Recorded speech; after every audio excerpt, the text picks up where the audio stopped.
안녕하세요. 오늘은 2025년 8월 24일에 실시했던 기출문제 C형을 풀어보고자 합니다. 앞 동영상에서도 언급해드렸듯이 지금까지는요 16버전과 21버전 중에서 선택해서 응시할 수 있도록 선택권이 있었는데요. 내년 26년 4월부터는 21버전 단일 응시가 되겠습니다. 앞으로 없어질 버전보다는 계속 사용하게 될 21버전으로 연습하시고 동일한 환경에서 작업할 수 있도록 응시하시길 권해드립니다.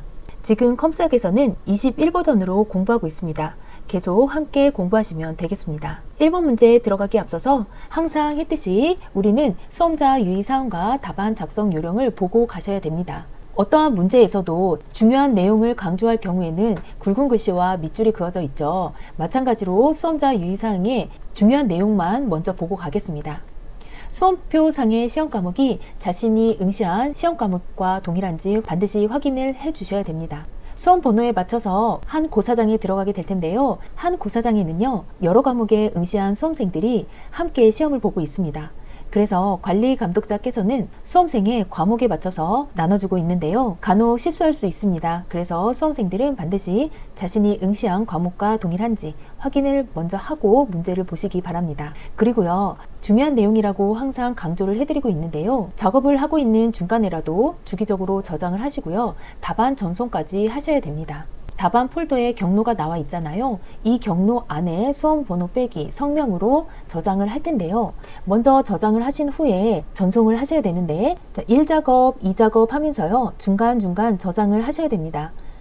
컴퓨터는 아무래도 기계이다 보니까 예상치 못하게 다운이 되거나 등등 변수에 대비하면서 작업을 할 수밖에 없습니다. 이렇게 시험 도중에 문제가 발생할 경우에 대비해서 중간에 선생님 컴퓨터로 중간 제출을 해 놓아야지 여기까지 했다라는 증거물이 될 수 있고요. 그 증거물 시작 전부터 다시 이어서 작성을 할 수 있습니다.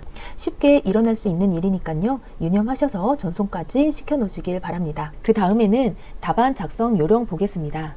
간단하게 보기 쉽게 정리를 해봤는데요. 모든 시트의 A열의 열너비는 1로 변경을 해라 라고 되어 있습니다. 여기에 공시가 되어 있죠. 열너비가 1인 상태의 설정값을 컨트롤 누른 상태에서 시트를 잡고 드래그를 하면 열너비가 1인 설정값을 그대로 유지한 채로 시트가 복제가 됩니다. 이런 식으로 설정값을 지켜주시고요. 답안 시트의 이름을 변경을 해야 되는데 제1작업, 제2작업 제3작업 이런 식으로 오타 없이 띄어쓰기 없이 정확히 변경을 시켜 주셔야 됩니다. 시험 문제는 제4작업까지 있지만 제4작업은 1작업에서 마련을 해서 이동을 시키는 형태입니다. 자, 이렇게 해주시고요. 1작업의 테이블 형태의 행의 높이 같은 경우는요. 문제를 풀면서 다시 보도록 하겠습니다. 1작업을 풀기 전에 우리는 전체 설정을 먼저 하고 가야 되는데요. 앞서 얘기하고 왔죠. A열의 너비는 1이어야 된다. 그러면 A라고 써져 있는 이 셀을 잡으면요. 전체 열이 선택이 됩니다. 이 상태에서요. A 글자 위에서 오른쪽 마우스를 클릭을 하면요. 메뉴가 나오는데요. 여기에서 열의 너비 선택을 해주세요. 열의 너비를 몇으로 할래? 라고 돼 있는데 1로 하겠다. 하라고 했으니까요. 확인 눌러주세요. 자, 이 상태에서 A열의 열 너비가 1인 이 시트를 4작업까지 모두 유지가 되어야 됩니다. 이랬을 때 얘는 설정값이 맞잖아요. 이 상태에서요. 더하기 기호를 누르게 되면 어떻게 되냐면 시트가 다시 풀어집니다. A의 열너비가 1로 설정을 했던 앞 시트와 달리 새로 더하기를 눌러서 생성이 되면 A열의 너비가 풀어지기 때문에 이렇게 하지 않고요. 컨트롤 키를 누른 상태에서요. 시트 1이라고 써져 있는 이 이름 부분에 커서를 갖다 대고요. 클릭한 상태에서 드래그 옆으로 할 때 페이지 모양 안에 더하기 기호가 나옵니다. 시트를 복제하겠다 이 뜻이에요. 드롭다운 놓으시면 그대로 설정이 유지한 채로 복제가 됩니다. 1시트, 2시트, 3시트 모두 A열의 열너비가 1인 이 상태에서 시트가 복제가 됐습니다. 그럼 현재 멈춰있는 시트는 3시트입니다. 그래서 이 시트 이름 부분을 더블 클릭하셔서 제3작업 이름을 써주시고요. 자, 2작업 다시 더블 클릭 해주셔서 제2작업 여기에서 오타가 있으면 안 되겠죠. 제1작업 이렇게 시트 3개를 마련을 해줍니다. 시트를 생성시켜 주는 방법은 몇 가지가 있는데요. 저 같은 경우는 이러한 방법이 가장 실수를 줄일 수 있는 방법이라고 생각합니다.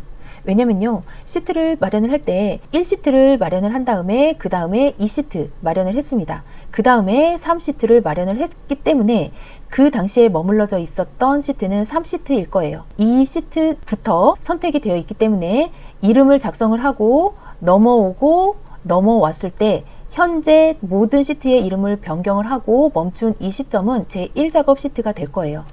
시트 창 자체에 별도의 내용이 담겨 있지 않기 때문에 보여지는 표면은 똑같습니다. 그래서 어떠한 순서로 작업을 하다가 멈춘 곳이 제3시트라면 여기에서 시험 볼 때 1시트의 내용을 작업을 하곤 합니다. 그러한 실수를 막기 위해서 1, 2, 3, 3, 2, 1 순서대로 내려와서 모든 작업이 끝났을 때 1작업 시트에서 멈춰서 시작할 수 있도록 말씀드리고 있는 겁니다. 이 상태에서 시트 3개를 마련을 했으면요, 저장하겠습니다. 파일 가셔서요, 다른 이름으로 저장하겠습니다. 이 PC 안에 저장을 할 거기 때문에 이 PC 선택하시고 더블 클릭 해주세요. 모든 시험의 경로는 동일하기 때문에 이 경로로 들어가세요. 문서 있잖아요. 문서 안에 ITQ 폴더 안으로 들어오셔서 파일 이름을 여기에 작성을 하신 다음에 저장 버튼 누르시면 됩니다. 저장 누르겠습니다. 제대로 저장이 됐다면요, 상단에 이렇게 표시가 됩니다. 한번 파일 이름을 지정을 해줬으면 그 다음부터는 이렇게 아이콘 모양만 눌러서 저장을 해주시면 되겠습니다. 자, 이 상태에서 테이블 한번 작성할게요. 네, 여기 주소로 보시면 B열 4행, 여기 B4에서 J14까지 테이블을 작성을 하죠. 그런데 여기를 작성을 하다 보면요, 기본적으로 제공되는 이 셀의 너비가 너무 좁다고 느껴질 거예요. 그래서 저희가 행의 높이를 먼저 설정을 하고 테이블을 작성을 할 텐데요, 1행에서 3행까지는요 30으로 높이를 맞춰줄 거예요. 그리고 4행에서 14까지 쓰지만 20까지 잡고요, 20 쓰겠습니다.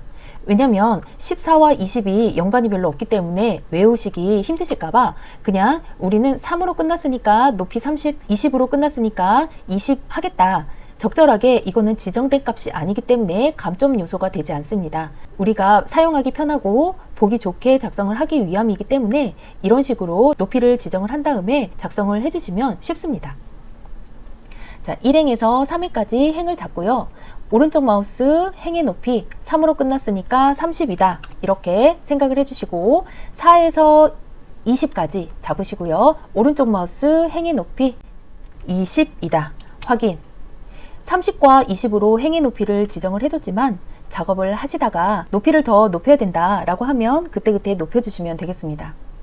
자, B4에서 J14까지 잡아주시고 먼저 테두리를 그어주세요. 좀 크게 볼게요. 그 다음에 작성 한번 하겠습니다. 이 셀 같은 경우는 이런 식으로 한 셀에 2줄이 입력이 돼야 됩니다.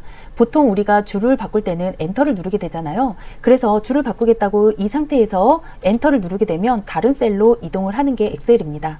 그래서 한 셀에서 줄을 바꿀 때 줄을 바꿔야 되는 끝자에 클릭을 해둔 상태에서요, Alt키를 누른 상태에서 엔터 눌러주세요. 그러면 한 셀에 줄이 바뀌게 됩니다. 여기에서 그대로 써주세요. 엔터. 제가 말씀드렸죠, 20으로 행의 높이를 지정을 해 주었지만 경우에 따라서 이렇게 넓혀줘야 된 순간이 있습니다. 이럴 때는 얘만 잡으시고 보이게끔 늘려주세요. 나머지는 바로 적으시면 됩니다. 자, 이렇게 입력을 하고 봤더니 출력 형태에서는 B13에서 D13까지 병합이 됐습니다. 아랫줄도 마찬가지고요, 옆에 있는 G13에서 I13도 병합을 했습니다.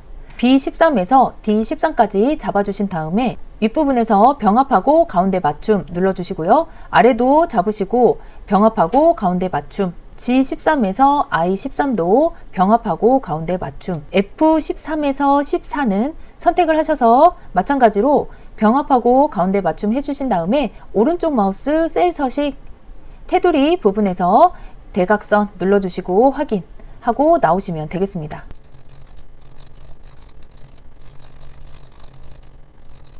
이렇게 쓰다 보니까요, 셀의 너비가 좁기 때문에 모든 텍스트가 보이지 않는데요, 해당되는 열을 잡아주시고 조금씩 옆으로 너비를 넓혀주세요. 모두 보일 수 있도록 해주신 다음에 한번 보겠습니다. 이 테이블은요, 모든 데이터 서식에 글꼴이 있고 정렬이 있습니다. 숫자 같은 경우는 오른쪽, 나머지는 가운데 정렬이에요. 1 작업 시트는 어차피 이 테이블만 쓰고 이 작업으로 넘어갑니다. 그래서 전체 셀을 모두 잡아줘도 상관이 없는데요. 우리가 이렇게 드래그를 하고 이렇게 드래그를 하면서 글꼴을 정해줘도 되지만 한꺼번에 잡아주는 방법이 있습니다. 상단에 이렇게 삼각형이 옆으로 되어 있는 이 공간 있죠. 이 부분을 클릭을 해주세요. 그러면 1시트 전체 셀이 선택이 됩니다.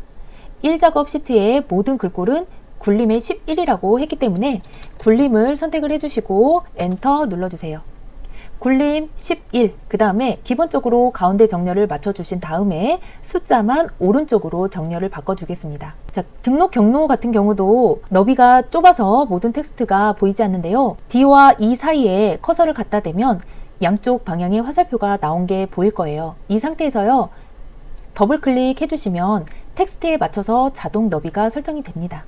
이렇게 되고, 간혹 이렇게 등록일 같은 경우 텍스트를 입력을 하다 보면요, 다른 값으로 입력이 될 경우가 있어요. 자, 여기에 내가 날짜를 적는다고 똑같이 06, 03 이렇게 적고서요, 다음 행 적으려고 엔터를 눌렀는데 내가 적어준 값은 없어지고 이상한 값이 들어가 버린 상태가 간혹 있습니다. 이럴 때는 어떻게 할 바를 모르잖아요. 엑셀에서는 셀 서식으로 들어가서 모든 형식을 바꿔줄 수 있습니다. 자, 이상하게 나왔다 그러면 해당되는 셀 잡으시고요, 오른쪽 마우스 해서 셀 서식 가셔서 얘 같은 경우는 날짜잖아요. 그래서 얘에 들어가는 형식은 날짜 형식이야. 그런데 이런 식으로 형식을 내가 입력을 할 거야. 그러니까 그대로 둬, 이런 뜻이거든요. 자, 이런 형식으로 나는 표현하겠다, 이런 형식으로 표현하겠다, 이렇게 선택을 할 수 있습니다. 시험 문제에서 나오는 형식은 지금 이런 형식이니까요, 잡고 확인 눌러주면 원래 내가 입력한 텍스트 값 그대로 보이게 됩니다. 날짜 같은 경우는 간혹 다르게 보일 경우가 있습니다. 그래서 말씀드렸고요. 자, 보시면 그 다음에 이 텍스트에 관련돼서 보고 한번 똑같이 설정을 하는데, 전체 잡으시고 마찬가지로 셀 서식으로 가세요. 테두리 눌러주시고요. 외곽선이 좀 굵게 됐네요. 굵은 윤곽선 잡아주시고 확인 눌러주시고 나와서 한번 보세요. 네, 여기도 잡고 오른쪽 마우스 셀 서식, 굵은 바깥쪽 테두리 확인 눌러주시고, 또 윗줄도 한번 잡아주셔서요, 셀 서식 가셔서 테두리 확인 눌러서 나와서 보세요. 그 다음에 지금 여기 부분은 눈에 보이니까 먼저 하고 가도 돼요. 중간에 문제가 나오는데 먼저 보이니까 작업할 때 같이 해주셔도 상관없습니다. 표준색에서 주황색 해주시고, 회원코드와 등록일도 주황색이죠. 떨어져 있는 셀을 동시에 잡을 때는 컨트롤 키를 누른 상태에서 선택하고자 하는 셀을 클릭을 해주시면 됩니다. 주황색. 자, 이렇게 됐죠. 그 다음에는 제목 하겠습니다. 제목 부분이 이렇게 설정값이 있는데, 제목은 얘에 해당되는 값입니다. 똑같은 도형 가져올 텐데 육각형이라고 했습니다. 삽입해서요, 도형 들어가셔서 육각형 가져올게요. 드래그, G 중간까지 왔네요. 드래그 해주시고 여기에 텍스트를 먼저 입력을 해주세요. 그러면 이 텍스트에 관련돼서도 글꼴이 있습니다. 굴림에 24 검정 굵게, 그 다음에 채우기는 노랑이라고 되어 있습니다. 도형 잡으시고 굴림 엔터, 그 다음에 24 굵게 가운데, 글자 색은 검정색, 가로 세로 모두 중간으로 올 수 있도록 모두 선택을 해주세요. 자, 셀의 색은 노란색이다. 자, 굵게 안 눌러졌네요. 굵게까지 해주시고, 그 다음에 결제란이 있는데 이 부분은요, 셀 안에요 텍스트를 입력을 하는 게 아닙니다.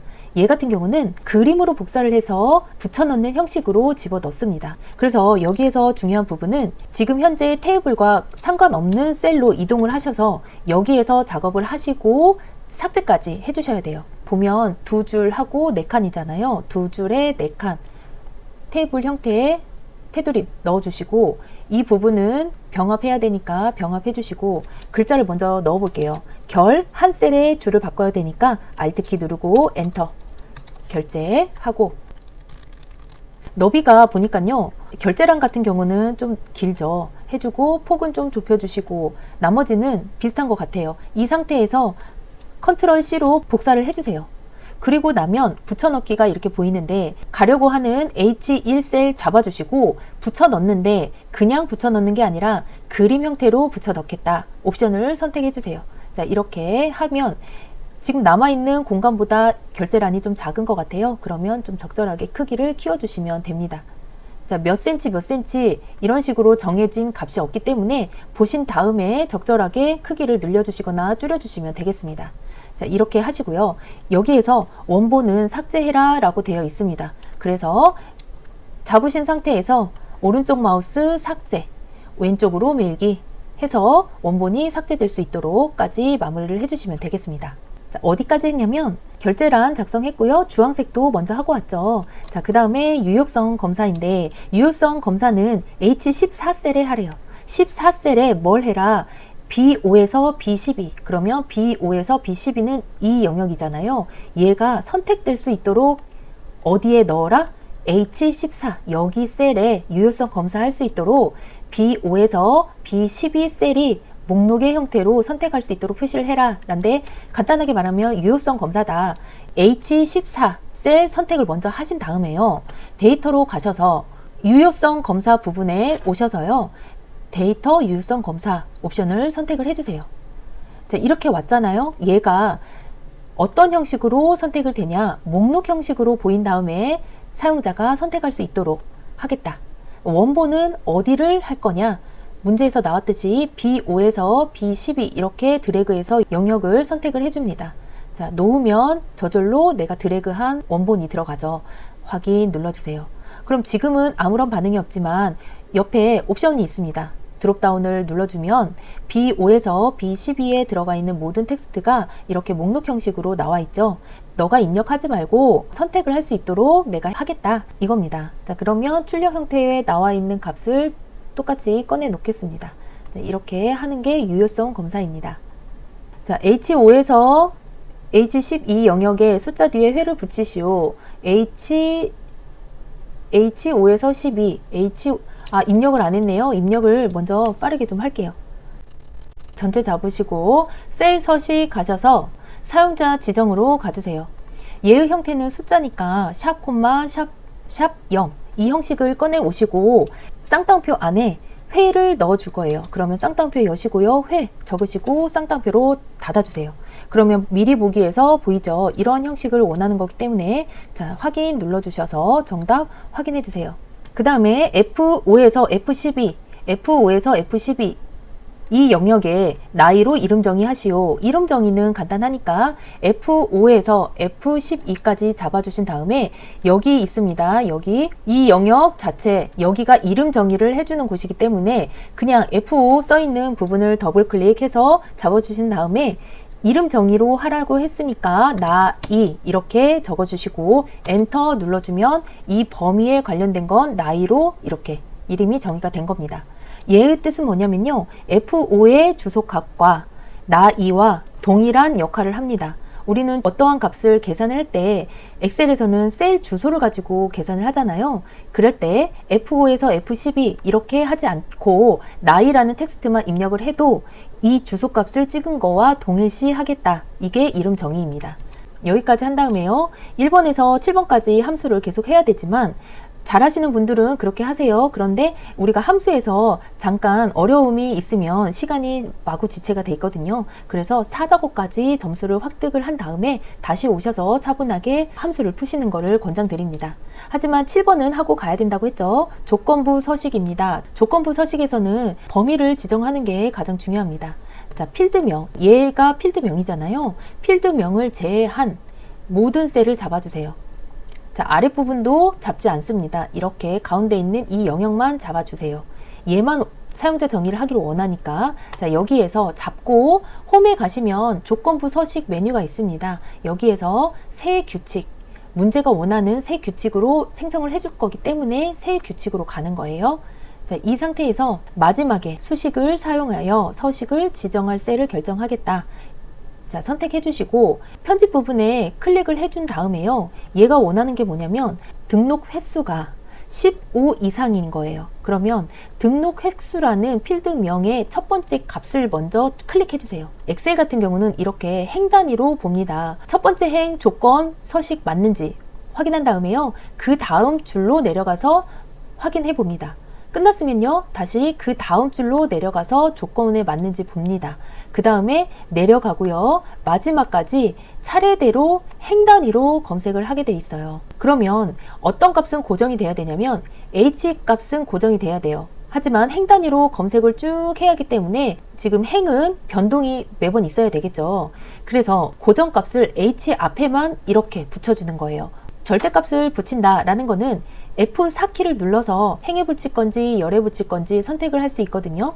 한번 찍어줬기 때문에 절대값이 양쪽에 모두 붙어 있잖아요. 얘를요, F4키를 한 번, 두 번 누를 때마다 열에 붙거나 행에 붙거나 합니다. 그런데 우리는 고정값이 열이어야 되기 때문에 H 앞에만 절대값을 붙여주고 행에 해당하는 숫자는 붙여주지 않습니다. 자, 이 상태에서요, 15 이상이다, 크거나 같다 15 이렇게 값을 넣어주신 다음에 서식 들어가셔서 만약에 이 조건에 해당이 된다면 색을 파란색으로 해주고 글씨는 굵게 해달라. 여기 조건 이렇게 있잖아요.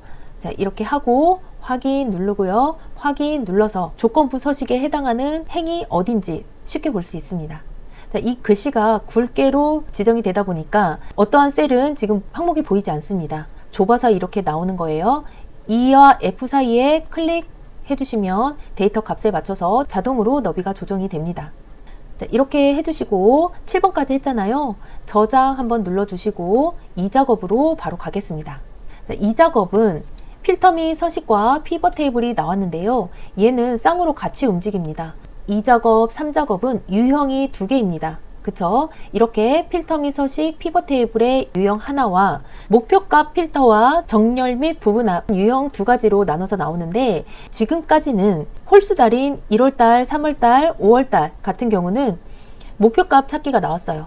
그 다음에 2월달, 4월달, 6월달 짝수달이잖아요. 피벗 테이블 이렇게 나옵니다. 지금 이 형태는 8월달에 나온 기출문제이기 때문에 짝수달이죠. 짝수달에는 이렇게 필터 및 서식, 피벗 테이블이 나오더라. 이러한 패턴으로 나왔습니다. 두 유형을 공부를 해 두신 다음에 어떠한 문제가 나오더라도 푸시는 게 맞지만요, 좀 더 중점적으로 공부를 해야겠다 하시면 참고를 하셔서 공부하시면 되겠습니다. 자, 이 작업에서는 A 작업 시트에 B4에서 H12 영역을 복사해라 라고 했어요. 1 작업에서 B4에서 H12 여기 영역만 가지고 씁니다. 그래서 제가 함수는 나중에 해도 된다 라고 한 거예요.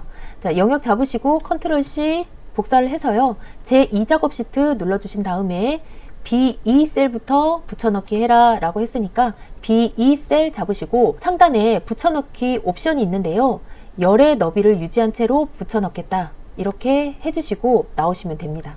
그냥 이렇게 컨트롤 V 해서 붙여넣어도 되는데 열의 너비가 유지가 되지 않기 때문에 다시 맞춰줘야 하는 번거로움이 있습니다. 그래서 붙여넣을 때 열의 너비를 유지한 채로 붙여넣겠다 해주시는 게 간단하다 이 말이에요. 자, 그 다음에 고급 필터인데, 고급 필터는 필터명 한번 볼게요. 등록 경로, 그 다음에 등록비입니다.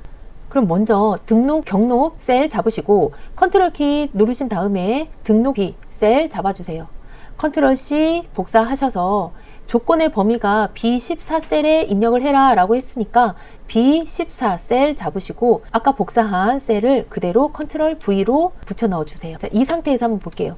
등록 경로가 인터넷 검색이거나 그 다음에 등록비가 20만 이상인 거라고 했어요.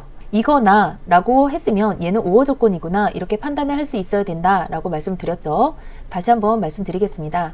자, 이렇게 고급 필터는 2가지 조건이 있어요. AND 조건과 OR 조건이 있는데, AND 조건에 해당한다 그러면 조건 값을 옆으로 나란히 적어 주셔야 돼요.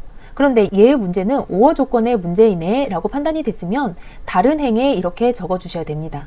보면 뭐뭐이거나 라고 문제가 나왔기 때문에 OR 조건이죠. A 또는 B. 그래서 다른 행에 적어 주셔야 된다. 그러면 다른 행에 적겠습니다. 등록 경로가 인터넷 검색이거나 아랫줄에 적어요. 이상이다. 20만. 엔터. 그러면 고급 필터의 조건은 끝났습니다. 자, 그런데 뭘 가져오냐면 모두 가져오는 게 아니에요. 회원 코드, 회원명, 등록일, 등록 횟수 데이터만 추출해라 라고 되어 있으니까 해당하는 필드명을 각각 선택을 하겠습니다. 떨어져 있는 셀을 한꺼번에 잡을 때는 컨트롤 키를 누른 상태에서 클릭 해주시면 돼요. 회원 코드 클릭해 주시고요. 회원명 클릭, 등록일 클릭, 그 다음에 등록 횟수 클릭 해주신 다음에 컨트롤 C로 복사를 하셔서 복사 위치는 B18입니다. 컨트롤 V 가져오라는 필드명만 가져오겠다. 자, 이렇게 한 다음에 고급 필터로 가시면 돼요. 데이터에 필터인데 고급 필터 눌러주시고, 다른 장소에 복사하겠다. 목록 범위는 내가 B2에서 H10까지, 조건 범위는 여기서 여기까지다. 복사 위치는 자, 얘에 해당되는 필드 값만 가져와라. 확인 눌러주세요. 고급 필터의 결과값은 나왔죠. 이 상태에서 표 서식을 가는데요. 고급 필터의 결과 셀을 채우기 없음으로 설정을 한 다음에 보통 6 서식을 적용을 해라. 자, 잡아주신 다음에 채우기에서 채우기 없음으로 설정을 한 다음에 자, 표 스타일 보통 6 해준 다음에 확인 눌러주세요. 머리글 행, 줄무늬 행 적용해라 라고 되어 있으니까 확인해 주시고 그대로 나오시면 됩니다. 그 다음에 저장 눌러서 확인해 주신 다음에 3작업 가겠습니다. 3작업은 피벗 테이블이에요. 1작업 시트를 이용해서 3작업 시트를 해라 라고 되어 있는데요. 여기에서 B4에서 H12 영역까지 이렇게 잡아주신 상태에서 삽입의 피벗 테이블로 갈 거예요. 피벗 테이블. 자, 표 또는 범위 선택은 자동으로 들어갔죠. 왜냐면 내가 범위를 지정을 해준 다음에 피벗 테이블을 눌렀기 때문에 해당되는 범위가 자동으로 들어가 있습니다. 이 상태에서 새 워크시트 아니고요. 기존 워크시트다. 왜냐면 내가 3작업 시트를 마련을 해 줬잖아요. 그래서 3작업 시트 탭을 눌러서 내가 B2 셀 여기에 피벗 테이블을 들어가게 하겠다. 찍어주시면 자동으로 들어갑니다. 이 상태에서 확인 누르면 피벗 테이블의 형식이 나옵니다. 이 작업에서 중요한 건요. 일단 우리는 ITQ 시험 자격증 시험이기 때문에 동일한 방식대로 나오는 게 사실입니다. 그래서 먼저 어떤 식으로 피벗 테이블을 작성을 하는지 사용 방법을 안다라고 생각을 하시고 응용해서 실전에 사용을 하시면 되겠는데요. 자격증을 따기 쉽게 제가 가르쳐 드린다면 문제를 봤을 때 문장이 세 부분으로 나눌 수 있습니다. 맨 처음에 나오는 단어, 그 다음에 및 다음에 나오는 단어, 그 다음에 개수와 평균 이러한 형식으로 값이 표현이 되는 문장이 있으면요. 이렇게 세 구분으로 나눠서 생각을 해주세요. 그래서 첫 번째 나오는 등록 횟수라는 단어는 1이고 그 다음 나오는 단어는 2고 그 다음 단락은 3이에요. 그래서 1에 해당하는 단어는요. 행에 넣어주시고 2에 해당하는 값은 열에 넣어주시고 나머지는 값이니까 3 이렇게 넣어준다 생각을 하시고 문제를 푸시면 되는데요. 이렇게 먼저 아시고 실전에서는 어떠한 식으로 되는지 한번 연구를 해보시면서 공부를 해보시는 것도 좋겠습니다. 자, 이 상태에서 한번 그대로 할게요. 등록 횟수가 1이니까 등록 횟수 잡으시고 그대로 행으로 끌어다가 놓아주세요.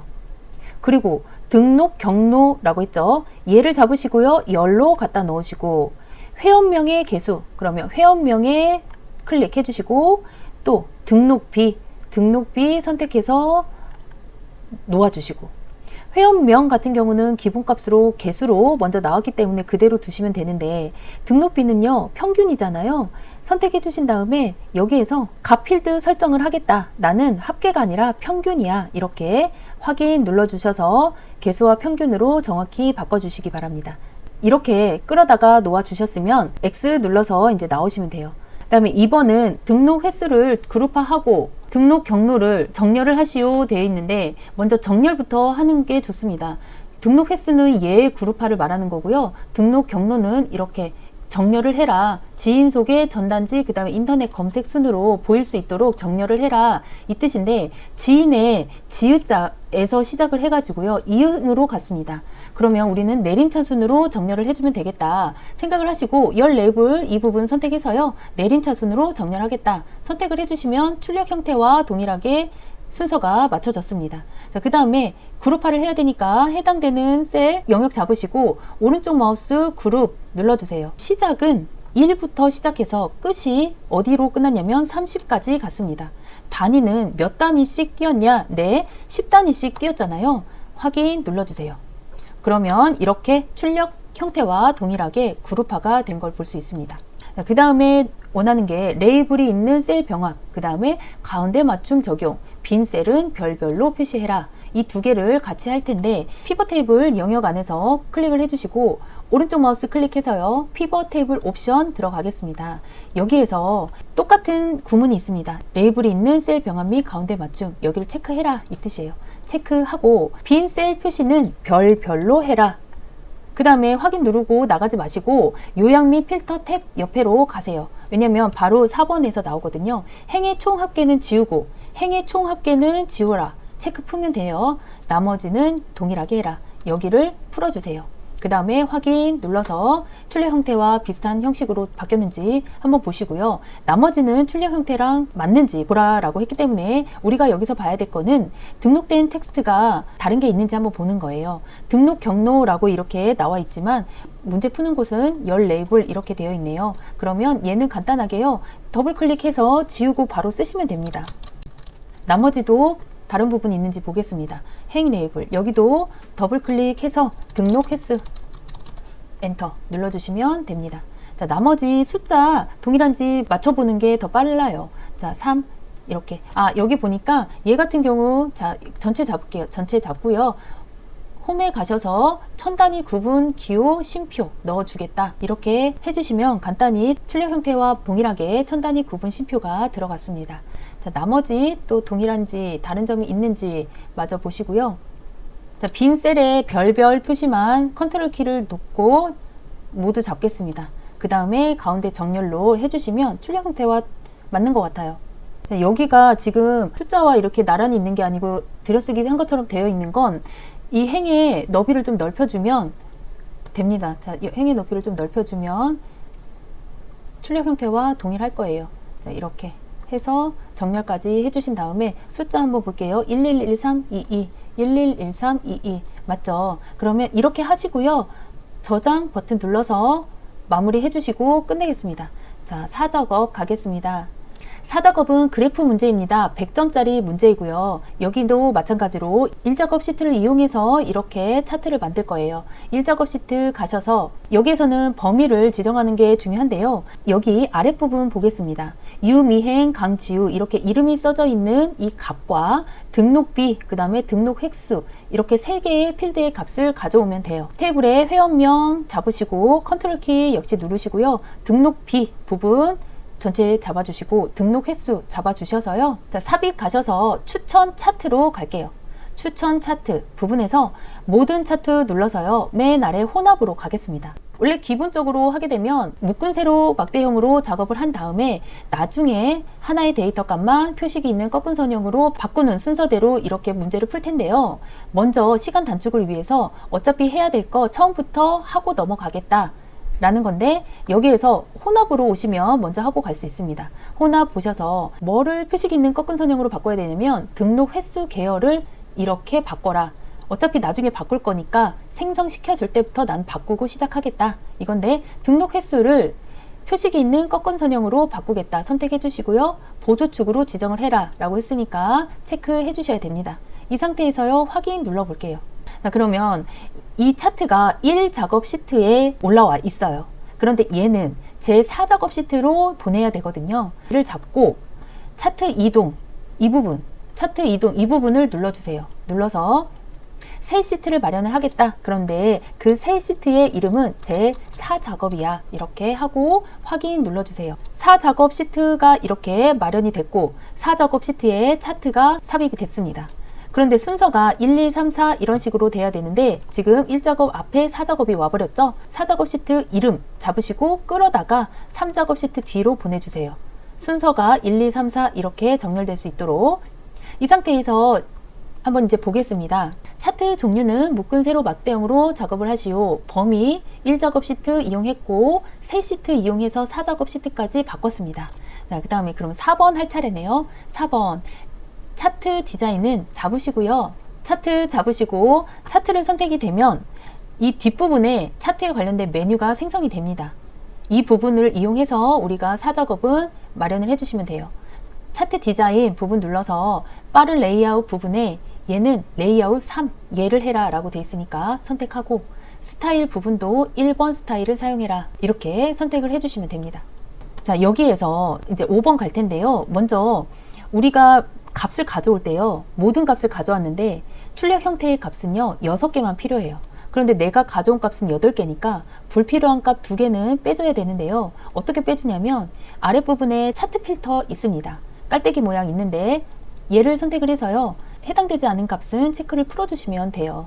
김현성이 필요 없습니다. 체크 풀어주시고 박지산도 필요가 없네요. 체크 풀어주시고 적용 눌러서 나와서 한번 보세요. 필요한 값만 선택해서 볼 수 있습니다. 자, 다시 위로 가서 영역 선택 차트 영역은 굴림의 11 여기 하고 있어요. 차트 영역은 굴림의 11, 채우기 효과인데 차트 영역은 전체 영역이에요. 그래서 전체 잡으시고 굴림 엔터. 폰트는 11폰트. 채우기 효과는 파랑 박역지 선택을 해주세요. 그 다음에 그림 영역은 이 가운데 영역입니다. 도형 채우기 해서 1번 흰색 배경 1 얘를 선택을 해주겠습니다.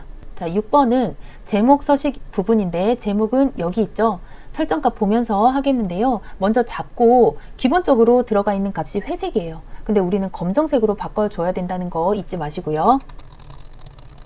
자, 텍스트를 맞췄을 때는 커서가 깜빡입니다. 얘는 선택이 된 게 아니고요. 드래그해서 모든 텍스트를 선택을 해주거나 이 텍스트가 들어있는 박스를 전체를 잡아주거나 이게 선택이에요. 이 상태에서 홈에 가셔서 굴림 굵게 20이에요. 굴림 굵게 20 해주는데 글자 색을 검정색으로 바꿔주셔야 됩니다. 자, 이 상태에서 이 텍스트 안에 서식이 채우기가 흰색이에요. 그리고 테두리 있습니다. 검정색으로. 여기까지가 제목의 서식이에요. 자, 이제 7번 갈 텐데 7번은 생성할 때부터 하고 왔죠? 여기까지는 했습니다. 계열해서 축까지 하면 되는데요. 표식과 레이블 값을 표시해라. 표식은 이게 표식이에요. 중간에 마른 목골. 그런데 우리는 동그라미로 되어 있죠? 표식을 잡고 오른쪽 마우스 데이터 계열 서식 누르면 오른쪽에 나오는데요. 채우기 눌러서 표식 선택해 주세요. 표식 옵션 선택하면요. 기본 제공 부분 눌러서 형식이 동그라미로 되어 있지만 나는 마름모로 바꾸겠다. 크기는 10 정도로 해주세요. 엔터 누르고 X 하고 나오시면 됩니다. 자, 레이블 값은 지금 얘를 말하고 있어요. 23만이라고 값이 표시가 되어 있죠. 23만은 지금 얘잖아요. 한번 선택하면 모든 값이 선택이 되고요. 한 번 더 클릭을 하게 되면 해당되는 것만 선택이 돼요. 오른쪽 마우스에서 레이블 추가 눌러주시면 윗부분에 레이블 값이 표현이 됩니다. 그 다음에 눈금선 스타일은 파선이다. 눈금선 선택해 주신 다음에요. 윤곽선 들어가셔서 대시 부분에 파선이다. 그런데 얘의 색깔을 검정색으로 해주셔야겠죠. 자, 이렇게 해주시고 축은 출력 형태를 참고해라. 축은요, 왼쪽이 기본축이고 아까 꺾은 선형으로 바꾸면서 보조축 지정했죠. 얘의 값이 이제 보조축으로 나오게 된 건데 여기에 최대값과 최소값을 유념해서 보시고 몇 단위로 띄었는지 보시면 됩니다. 자, 최대값, 최소값, 기본값은 동일하고 보조축은 0에서 25회인데 출력 형태는 0에서 30회예요. 그리고 단위도 10단인데 얘는 5단위로 되어 있죠. 보조축을 먼저 선택을 해주신 다음에 더블 클릭해서 축 서식이 나오게 해주세요. 최소값은 0이고 최대값은 30이다. 엔터 눌러주시고 단위는 10씩 띄어라. 10 해주고 엔터 누르면 됩니다. 자, 그런데 여기 바깥쪽으로 눈금선이 이렇게 보입니다. 여기 눈금선이 이렇게 보이죠? 지금 제 거는 보이지 않아요. 눈금 가서 주 눈금이 바깥쪽으로 표시가 되라 라고 하고 X 하고 나오면 눈금까지 표현이 됩니다. 그 다음에 보셔야 될 거는 이 범례 부분인데 얘가 한 줄로 모두 표시가 되어 있어요. 그런데 제 거는 두 줄로 되어 있죠. 범례 잡으시고 차트 디자인 가시면 데이터 선택하셔서 등록비 찍으시고 편집해서요. 계열의 이름 자체에 한 줄로 그대로 쳐주세요. 다음에 확인 누르겠습니다. 확인 누르면 한 줄로 됐죠. 그 다음에 보셔야 될 거는 차트에 대해서요. 잡으시고 기본축 잡으시고 테두리 넣어 주셔야 됩니다. 윤곽선 검정색으로 넣어 주시고 아랫부분도 윤곽선 검정색 선택해 주시고 보조축도 아까 해줬지만 다시 한번 검정색으로 눌러주세요. 전체에 대해서 테두리 됐습니다. 자, 이렇게 하고 그 다음에 도형 부분 있는데 모서리가 둥근 사각형 설명선 삽입해라. 얘가 지금 설명선이에요. 삽입 도형 가서 모서리가 둥근 사각형 클릭한 다음에요. 동일한 위치에 적절하게 드래그해서 위치를 시켜주고요. 노란색 조절점 이용해서 동일한 형태로 볼 수 있도록 자, 위치도 출력 형태랑 동일해야 하기 때문에 기준점을 잡으시고요. 아, 여기 정도까지 왔네 라고 판단을 해주시면서 동일하게 해주셔야 됩니다. 자, 안에 텍스트 넣을게요. 도형 채우는데 흰색으로 채워주시고 검정색으로 텍스트 넣어주신 다음에요. 자, 가운데 정렬로 올 수 있게 해주시고, 얘도 차트 영역 내에 있는 글꼴이기 때문에 굴림의 11로 해줘야 될 것 같아요. 굴림의 11. 제가 혹시 이렇게 영상을 찍다가 실수하는 부분이나 미처 하지 못한 부분이 있으면 댓글로 알려주세요. 참고해서 다음 영상에서는 정확하게 더 공부할 수 있도록 작업하겠습니다. 자, 이렇게 해서 사저거 끝났고, 이번에는 저장 누르고 함수로 가서 푸셔야 돼요. 1번. 이 상태에서는 사저거까지의 점수를 모두 얻었다 하면 조금 마음 편하게 1작업에 함수를 작업을 할 수 있습니다. 자, 1번, 여기 부분이 1번이네요. 첫 번째 셀 답이 들어갈 부분을 클릭을 하신 다음에 여기에서 문제를 푸시는데 if 함수와 left 함수를 이용해서 푸는 겁니다. if 함수는요, 값이 2개냐 3개냐에 따라서 달라지는데 얘는 값이 h, p, 그 외 3개네요. if절을 2번 써야 돼요. 만약 값이 2개다 그러면 if를 한 번만 쓰면 되는데 3개다 그러면 2개가 필요합니다. 자, if 함수로 가져오겠습니다. 는 하고요. if 하고 아래에 if 나오면 클릭을 해주세요. 가로 열고 이렇게 나왔죠? 마법사를 가져오겠습니다. fx 누르면 함수 마법사 가져오게 됩니다. 자, 여기에서요, 값을 가져올 때 어떻게 가져와라? 회원 코드의 첫 번째 값이면 회원 코드의 첫 번째 값, 여기에서 얘가 h냐 p냐 y냐 이거를 묻는 거네요.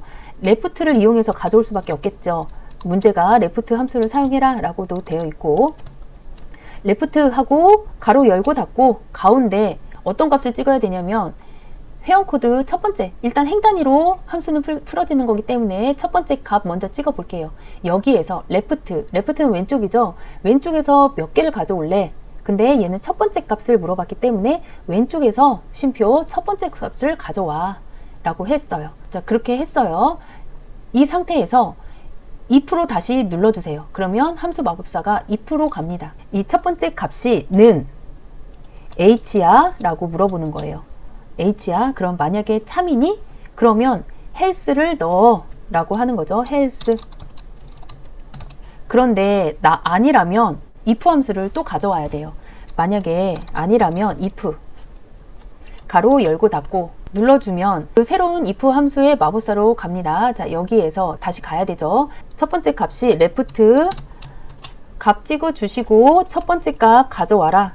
걔가 혹시 p니? 라고 물어보는 거예요. 만약에 p라면 필라테스, 그 다음에 그 외에는 더 이상 조건 없죠. 그 외에는 요가라고 해 라고 하고 확인 눌러서 한번 볼게요.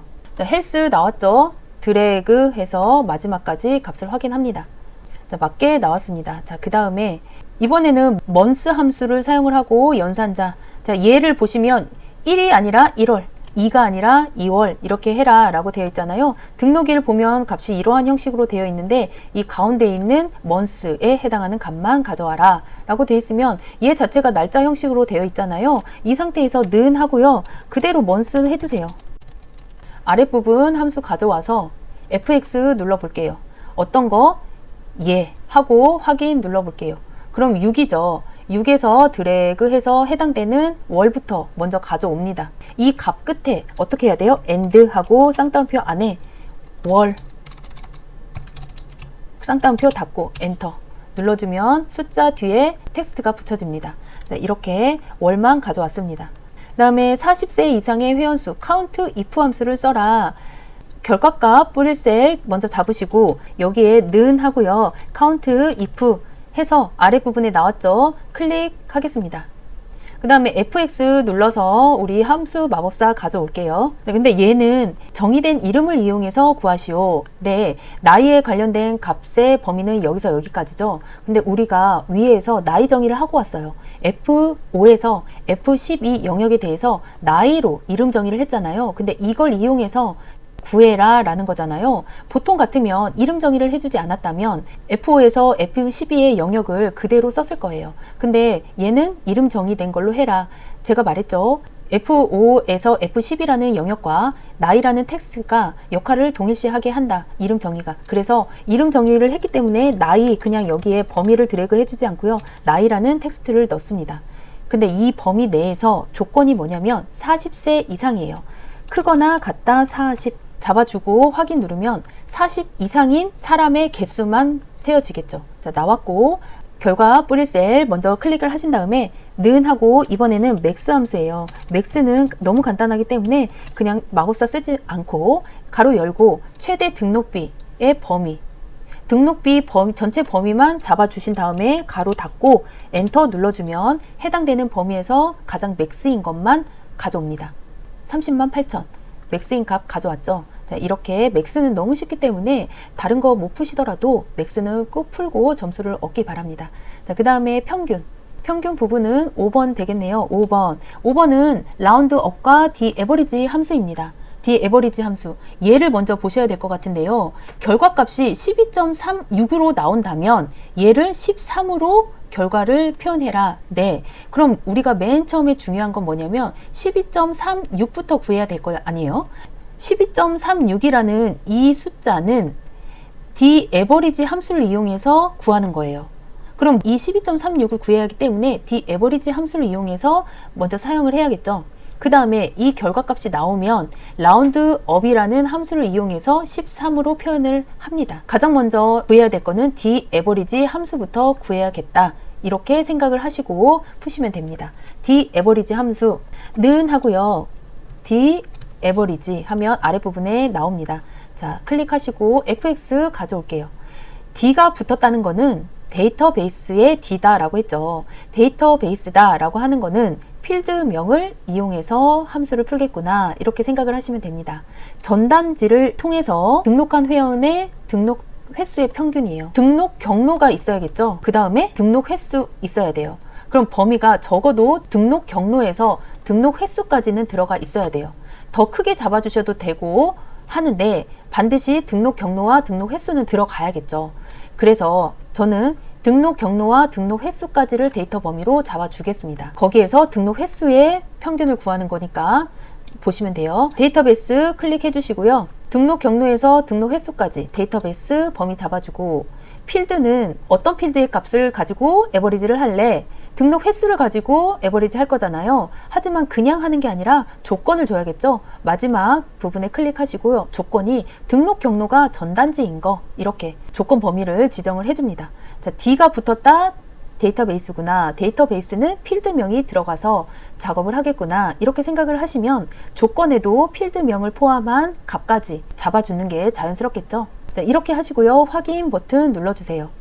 그랬더니 예시로 나온 것처럼 소수점이 나왔습니다. 그런데 얘를 정수로 표현을 해라 라고 했으니까 라운드 업을 이용해서 해야겠다. 그럼 이 값이 나올 D 에버리지를 라운드 업으로 써야겠죠.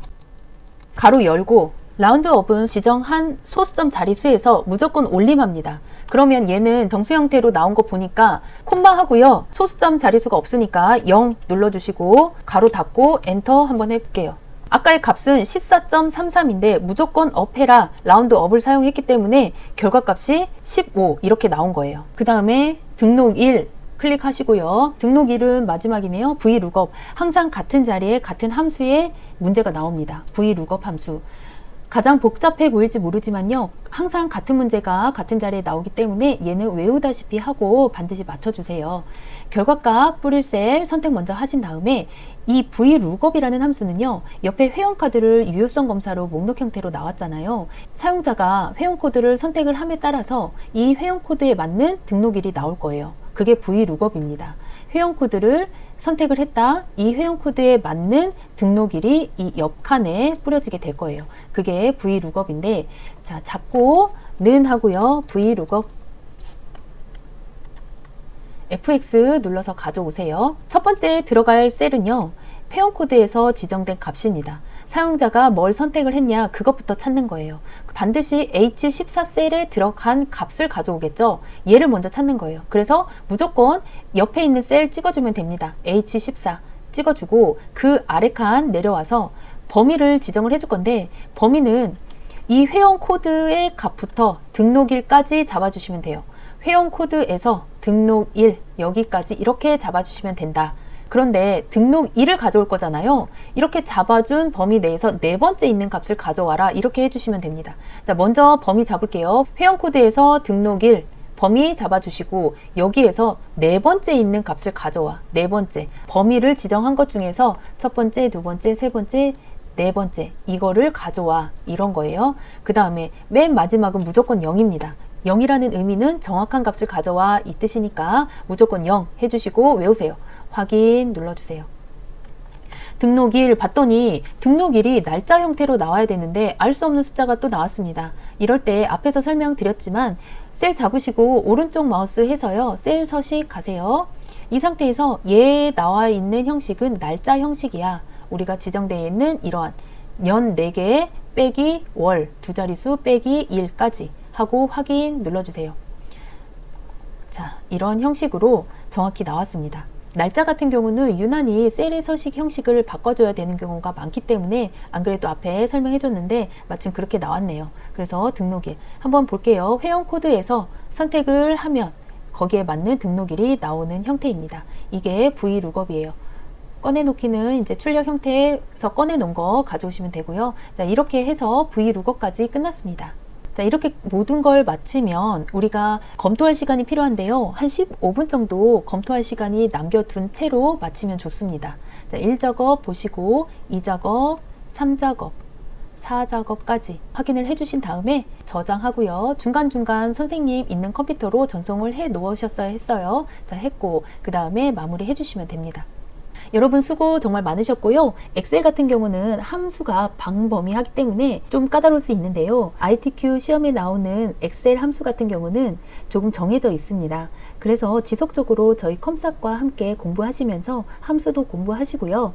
관련된 시험에 관련된 팁도 같이 얻으시면서 합격하는 결과를 얻으셨으면 좋겠습니다. 모두 끝까지 힘내시고 앞으로 함께 같이 하겠습니다. 감사합니다.